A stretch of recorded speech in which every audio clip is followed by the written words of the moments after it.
paz do Senhor, minha irmã, meu irmão. Que a graça de nosso Senhor e Salvador Jesus Cristo, que o amor de Deus, que as ricas consolações do Espírito Santo esteja em nossos lares e em nossas vidas. Falemos com o Senhor nesta hora. Bondoso Deus, eterno Pai, Criador dos céus e da terra, em cuja presença estamos como igreja e como filhos do Senhor, gerados por Tua palavra e por Teu Santo Espírito. Pai, obrigado por mais esse momento em que compartilharemos da Tua palavra poderosa, palavra que liberta, que purifica, que salva e que dá a vida eterna pelo sangue derramado na cruz do Calvário, que o Senhor assim realizou essa obra salvífica por nós. Pai, agora nos conduz na condução, Senhor, nos conduz no conhecimento e na iluminação da Tua palavra por Teu Santo Espírito. Pai, aonde a palavra do Senhor estiver alcançando, meu Pai, que esta vida seja abençoada, que a obra do Espírito do Senhor seja, Senhor, atuante, vivo, eficaz nessa pessoa, Senhor, que tome este lar por santificação, que tome este lar, meu Deus, por habitação do Senhor, e que o milagre aconteça, meu Deus, neste lar, nessa vida, nesta pessoa, para que ela possa glorificar ao Senhor na beleza da Tua santidade. Desde já, Senhor, te agradecemos pela rica e gloriosa presença do Senhor em nossas vidas e por tão grande salvação que o Senhor nos deu, em nome do Senhor Jesus. Meditaremos hoje no Evangelho de Marcos, que nos apresenta Jesus Cristo e a sua descendência real e a ligação direta genealógica com a casa de Davi, e aonde estaremos meditando na palavra de Deus, no Sermão do Monte, ou Sermão das Bem-aventuranças, no capítulo 7, e que nos traz aqui alguns subtítulos, alguns versículos, para que adentremos então nos versículos que nos falará o Senhor. Prometo que serei breve, não passará no máximo 20 minutos, menos do que isso até, querendo Deus. Mas eu pretendo compartilhar com vocês um conteúdo de salvação, um conteúdo de edificação para as nossas vidas. Amém? E nós temos aqui no Evangelho de Mateus, no capítulo 7, no versículo 13, os dois caminhos em que Jesus diz, que nós devemos procurar entrar pela porta estreita, porque larga é a porta e espaçoso é o caminho que conduz ao inferno. E muitos são os que estão indo por este caminho. Porque estreito ou estreita é a porta e apertado o caminho que leva ao reino de Deus, à vida eterna. E poucos são os que se identificam com esse caminho. Encontrar aqui é se identificar. E depois Jesus fala aqui no versículo 15 acerca dos pregadores, dos pastores, dos líderes, lideranças religiosas e denominacionais, acerca dos falsos profetas ou pregadores. A palavra profeta, nabi, significa pregadores. E diz assim: cuidado, porém, com os falsos pregadores, que vêm até vocês com aparência de santidade. Ovelhas aqui é santidade. Mas a sua consciência é perversa como lobos devoradores. Por quê? Por seus frutos vocês conhecerão as suas obras. Ou seja, pela obra que eles realizam, vocês verão se o que eles pregam verdadeiramente é verdade. Ou seja, por seus frutos o conhecereis. E Jesus faz aqui um parafraseado, dizendo: porventura colhe-se uva em espinheiros? Ou figos em abrolhos?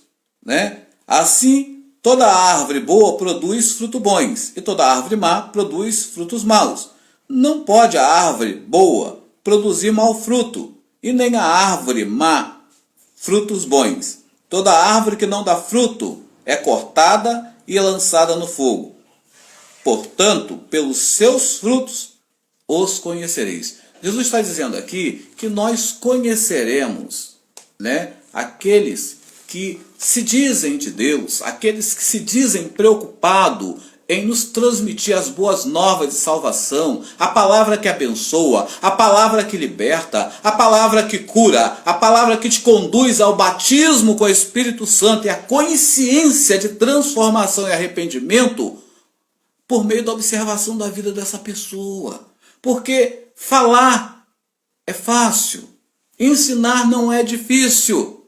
O difícil é pôr isso em prática, amém? O difícil é pôr isso em prática.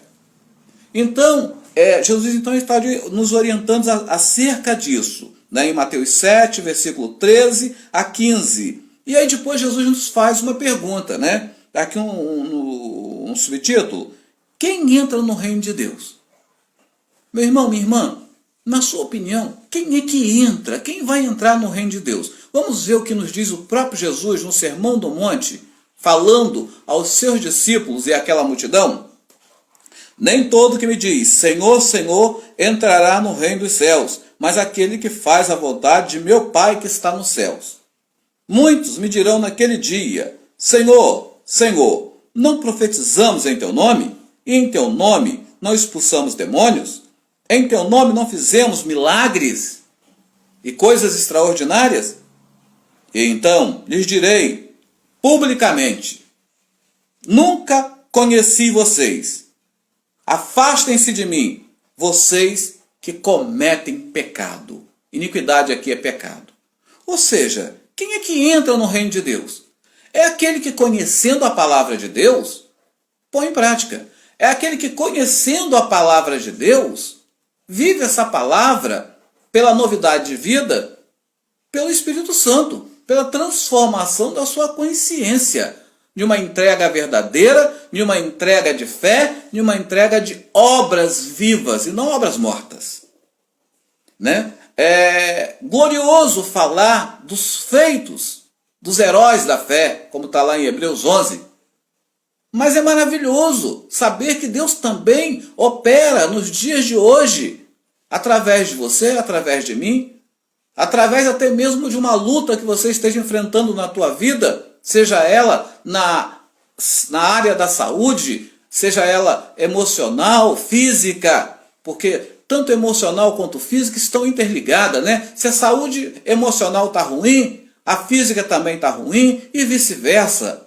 Ou seja, na área financeira, seja na esfera afetiva familiar, seja na área relacional do trabalho, seja em que área for, né? Você precisa dessa atuação do Espírito, dessa atuação que faça que você seja uma pessoa dinâmica, que você seja uma pessoa proativa, uma pessoa de decisão, uma pessoa de liderança. Meu irmão, minha irmã, todo aquele que tem o Espírito Santo, por natureza de Deus, ele é um agente de liderança. Sabe por quê? Porque Deus te chama para conduzir pessoas para o caminho da salvação, para o caminho da vida eterna. Jesus diz lá em João 14,6, eu sou o caminho, a verdade e a vida. Assim como ele é o caminho, a verdade e a vida, e só ele conduz ao Pai, nós seguimos os seus passos, faremos o mesmo.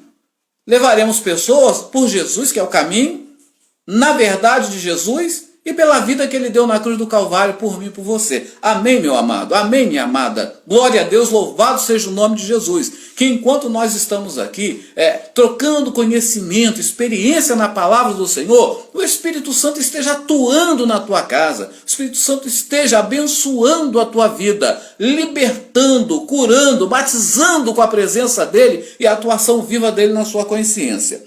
E continuando para findar os dois fundamentos, ou os dois alicerces, que são aqui em Mateus 7, do verso 24 até o verso 27, que diz assim: todo aquele, pois, que escuta estas minhas palavras e as pratica, eu o compararei ao homem cauteloso, ou prudente, né? Que constrói sua casa sobre a rocha, e desce a chuva, e transborda os rios, e alvoroça os ventos, e dão contra aquela casa, e ela não cai, porque ela estava construída sobre a rocha. Versículo 26. E aquele que ouve estas minhas palavras e não as pratica, eu o compararei ao homem imprudente, que constrói sua casa sobre areia, e desce a chuva, e transborda os rios, né? E assopram os ventos, e dão contra aquela casa, e cai. E como é grande a sua queda. Jesus está falando aqui na sua palavra, né?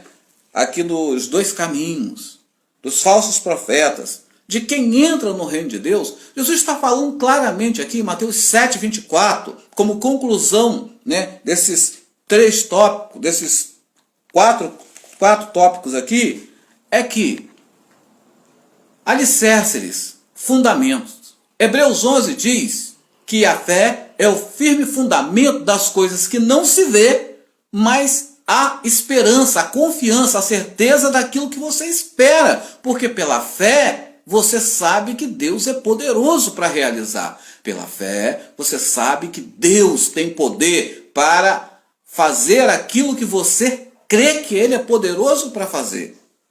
É evidente que na direção do Espírito você vai pedir aquilo que Deus já colocou no teu coração que Ele quer fazer. Né? Você não vai pedir coisas descabíveis na qual o Espírito Santo não está, né, atuando na tua vida para que você peça e seja atendido. Porque aí o seu pedido vai ser um pedido duvidoso, você vai pedir com incredulidade, e pedidos com incredulidade Deus não atende. E na questão dos dois fundamentos, dos dois alicerces, nós podemos ter uma analogia aqui, semelhante ao vídeo anterior, que eu falei de Hebreus, capítulo 6, de fundamentos, de rudimentos, de princípios, de dúvida acerca da salvação, lá nos versículos 4 a 6, e também quero fazer uma ratificação, não é dicionário popular, e sim comentário popular do Novo e Antigo Testamento, né? Sendo que eu utilizei ambos, mas para o vídeo anterior eu usei o comentário popular do Novo Testamento, versículo por versículo, de William MacDonald, né? Na página 283, terceiro parágrafo. Então, só fazendo essa ratificação. Mas a questão em que eu falava lá, a carta aos Hebreus, da questão do fundamento, de rudimento, de coisas primárias, né? De coisas básicas, como se fosse uma alfabetização, como se fosse uma preparação para que você comece a aprender a lidar com a questão da maturidade da fé, com a maturidade do agir do Espírito Santo, com a capacitação de manifestação dos dons para você ser um obreiro aprovado no reino de Deus, um obreiro de valor na sua comunidade, na sua igreja, abençoando a liderança da sua igreja, abençoando os departamentos da sua igreja, abençoando as pessoas que dependem e precisam e estão em agonia e desespero, necessitando de ouvir a palavra que liberta, a palavra que transforma, a palavra que salva, a palavra que dá a vida eterna por meio de Jesus Cristo, o Verbo vivo, descido dos céus para nos salvar e nos remir dos nossos pecados. E aqui está dizendo, de forma bem clara, Jesus está dizendo, aquele que ouve as minhas palavras, aquele que medita na minha palavra, aquele que estuda a minha palavra, mas que na hora de enfrentar a realidade do seu dia a dia, ele não põe isso em prática, e ele vive de acordo com aquilo que ele acha que vai ser a melhor saída, que vai ser o melhor jeitinho, que vai ser aquilo que vai resolver o problema de imediato, e depois ele se arrepende, e depois ele se conserta com Deus. Não, eu vou transgredir agora, eu vou errar agora. Deus conhece o meu coração, Deus conhece a minha necessidade, então certamente Deus ele vai entender, ele vai compreender. Meu irmão, não pense dessa forma. Não brinque com a sua salvação. Não brinque com a sua fé. Não brinque com o Espírito Santo que mora, habita dentro de você e que te conduz pelo caminho da claridade, da luminosidade da palavra. Salmo 119, versículo 105, diz bem claro: lâmpada para os meus pés é a tua palavra e luz para os meus caminhos. Lâmpada por quê? Porque faz com que você enxergue com clareza o que o Espírito Santo te mostra na palavra. O que Jesus quer te ensinar por meio do que ele ensinou os discípulos e os discípulos deixaram para nós, como fundamento apostólico.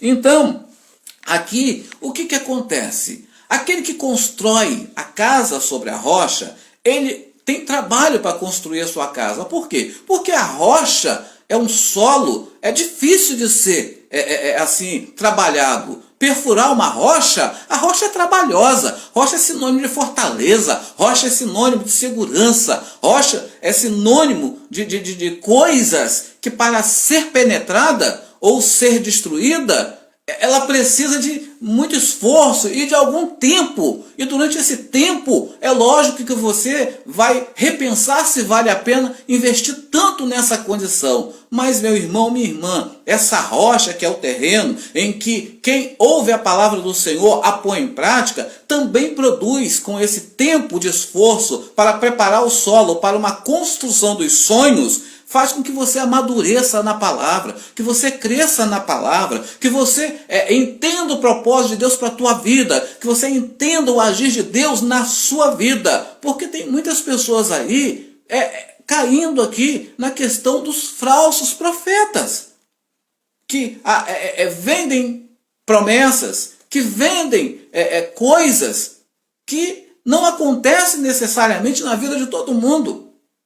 Aí você vai me dizer, pastor, é uma questão de fé. Olha, a palavra de Deus, ela é para ser cumprida.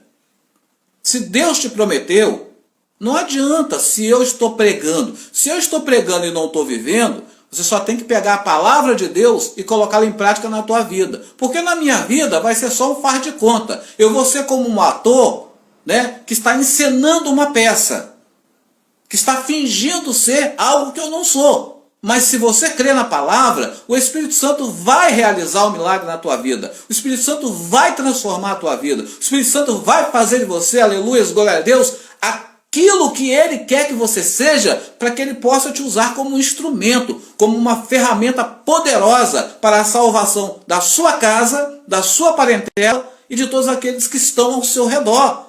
O Espírito Santo ele quer fazer de você como fez com José no Egito. Um exemplo de que Deus é Deus e que não importa as circunstâncias e a situação que você se encontra, porque o Senhor, Ele é Deus na tua vida, Ele cuida da tua história. Independente dos tropeços, independente do que a realidade esteja te apresentando naquele momento, tudo contribui para o bem daquele que ama e teme ao Senhor. Esta é a promessa da palavra de Deus. É isso que o Espírito Santo ele tem para você nesta hora, neste momento.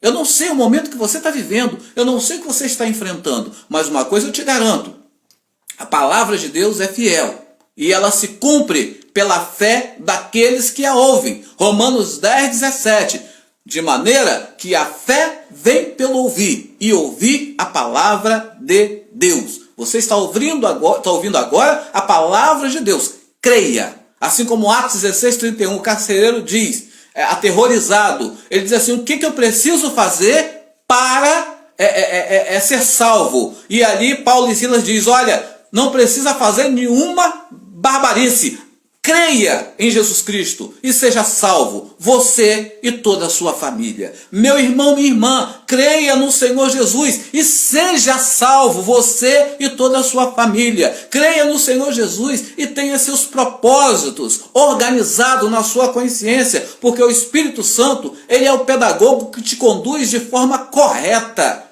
nos fundamentos básicos até os fundamentos mais elevados. Desde aquela ideia de construir uma casinha de brinquedo a construir um edifício celestial no qual você, como família de Deus, você cresce como igreja, como pedra viva, do qual Cristo é a pedra principal. E a doutrina dos apóstolos é essa base para que a gente não se desvie da vontade de Deus e para que as portas do inferno continue sempre subjugada, assim como Satanás está subjugado à palavra de Deus e à autoridade de Deus, conforme nos mostra o livro de Judas, aonde, disputando o corpo de Moisés com Miguel, Miguel vira para Satanás e diz: Satanás, o Senhor te repreenda. Esta palavra do arcanjo Miguel não é uma palavra de zombaria, dizendo: olha, vem cá, eu quero saber quem você é, a sua origem, seu RG, seu CPF. Não, Miguel não quer saber disso. Miguel está falando claramente: Satã, olha, eu te conheço e você me conhece. E eu não venho aqui para poder discutir relacionamento. Eu não vim aqui, Satã, para ter uma DR com você a respeito do corpo de Moisés. Eu vim aqui para oficializar, como um oficial de Deus, para te dizer o seguinte: obedeça. Porque você sabe, a ordem foi dada e você tem que cumprir, você tem que obedecer. Porque ao nome que está sobre todo nome, você tem que obedecer. E este nome hoje revelado é Cristo, o Verbo vivo de Deus, que habita em mim e habita em você na pessoa do Espírito Santo, que não nos deixou órfão. Meu irmão, minha irmã, em nome do Senhor Jesus, esses dois fundamentos, construir sobre a rocha é trabalhoso. Construir sobre a rocha é penoso, dá calo nas mãos, dá dor nas costas, mas quando você consegue preparar esse solo, a sua casa fica firme. E quando transbordar os rios são simbologia, analogia de pessoas, de contratempos, de mudanças inesperadas, né? E transbordarem os rios, né? Cair a chuva, é aquilo que você, de repente, numa construção, você não está esperando, a chuva cai, e de repente você construiu num terreno inadequado. Primeiro que rocha fica em lugar alto. Então, até, se você constrói sobre uma rocha, sobre uma montanha, até essa água chegar lá, levando em consideração que a arca foi construída sobre um monte, até a arca chegar, o dilúvio chegar ao monte, já tinha inundado as partes mais baixas da terra. Então, quando você constrói sobre a rocha, que é a palavra de Deus, que é o fundamento doutrinário da palavra de Deus, sobre o apostolado, do qual Jesus Cristo ensinou e nos deixou como missionários enviados, nós estamos firmes. Por quê? Porque a proporção em que o sofrimento vem, a gente ainda está por cima. A proporção que a luta vem, a gente ainda está olhando por cima. A proporção que Satanás vem contra você, você pela fé ainda está olhando por cima. Sabe por causa de quê? Você tem a palavra da vida, ele tem a palavra da condenação. Você conhece a palavra para a sua salvação por meio do seu arrependimento. Ele conhece a palavra que já o julgou e condenou ao inferno. Ele e todo aquele que escolheu o caminho dele. Então, meu irmão e minha irmã, construa a sua vida na palavra de Deus, em cima de fundamento. O que é fundamento? É princípio. O que são princípios? São regras. O que são regras? São questões moral e espiritual que Deus tem para a tua vida. Não seja como as pessoas que, estando na casa de Deus, estão com seus corações voltados para a antiga vida ou para as práticas que estão de fora da casa de Deus. Porque o que é para estar dentro da casa de Deus é sagrado e é santo. E o que está fora da casa de Deus é profano e impuro. Então não seja um impuro, seja um limpo, lavado e remido no sangue de Cristo. Mas diz aqui a palavra que aquele que constrói a sua casa sobre fundamentos de responsabilidade, fundamentos de qualquer maneira. Eu quero tanto exercer um cargo no departamento musical, eu quero tanto exercer um cargo no departamento administrativo, no departamento de coordenação, eu quero tanto servir. Meu irmão, queira servir, porque o servir na obra de Deus é maravilhoso. O servir na obra de Deus se faz sentir por excelência, privilegiado, porque muitos gostariam de fazer e Deus não os incumbiu de fazer, porque o tempo deles para fazer eram outras coisas. Mas para nós que estamos vivendo esse tempo, para aqueles que viveram aquele tempo deles, que foi um tempo que pagaram com sangue, e nós agora estamos vivendo esse tempo pela graça e pela compaixão e misericórdia de Deus. Olha só, construir sua vida, construir a sua verdade em Deus sobre questões irresponsáveis, questões de aparência e não de um verdadeiro arrependimento e não de um verdadeiro compromisso com Deus, vai fazer de que quando a chuva vier, a inundação de aflições, de contratempo, vier contra a sua casa, quando o rio transbordar e houver inundações que inunde tudo, de chegar ao teto, ao máximo, de você só conseguir subir para salvar a sua vida, e o vento soprar, a casa cai. E dependendo pode custar até a tua vida. Então esse fundamento aqui é esse. Jesus está dizendo, aquele que ouve essas minhas palavras e as cumpre e as obedece, eu comparo ao homem cauteloso, eu comparo ao homem inteligente, que gasta tempo para fazer sua casa, para fundamentar a sua vida, a sua estrutura, a sua família, naquilo que vai permanecer e não naquilo que vai perecer quando as lutas vierem. Porque aquele que constrói sua casa sobre areia, embora a areia, tecnicamente falando, seja um lugar bom para se edificar, mas dependendo de como estiver, se a água vier em grande proporção, ela vai mexer com a areia, porque a areia ela pode ser removível, ela pode ser deslocada de um lugar para o outro. A rocha não, uma montanha não. Uma montanha ela fica submersa, mas ela não é destruída. A areia é removida. A areia pode ser removida, e a tua vida pode ser removida, e os seus sonhos podem ser removidos, e os seus propósitos podem ser removidos. Por quê? Porque os fundamentos em Cristo estão colocados de forma errada, né? Você mal conhece a bicicleta. Conheceu a bicicleta hoje. Você já quer sair andando. E não quer cair. Para encerrar, eu quero citar aqui uma fábula, né? A fábula dos 3 porquinhos. Que o meu netinho gosta muito, né? O Lucas Emanuel gosta muito, e eu também gosto, que a gente, depois que se torna avô, a gente passa a curtir coisas dos netos, porque são heranças do Senhor para a nossa vida, amém? E ali, um porquinho displicente constrói sua casinha de palha, e o lobo mau vai lá e sopra, e a casa cai. E aí ele corre para a casa do seu irmão porquinho, que faz uma casa de madeira, porque também não quer gastar muito tempo, ele quer uma coisa rápida, né? A urgência, a necessidade faz com que a pressa seja maior do que a prudência, do que a cautela. E aí, correndo para a casa desse porquinho, do seu irmãozinho, que tem lá a casinha de madeira, e o lobo chega, bate na porta, sopra a história, vocês conhecem, a casa também cai. Mas tem um terceiro porquinho, que ele resolve construir uma casa de tijolo, com lareira, chaminé, e ele faz tudo do jeitinho dele, ele leva o tempo que ele acha necessário. E aí, depois que o lobo derruba a casa dos dois, né, esses dois correm para a casa do terceiro, que é aquele que gastou tempo, construindo uma casinha de tijolo, com esforço, com metragem, com plumagem, com nivelagem, com tudo que é fundamento.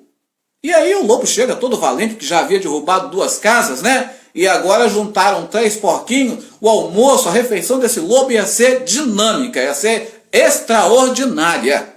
Assim como o lobo também é o inimigo. Quando nos vê lançando a nossa fé sobre terrenos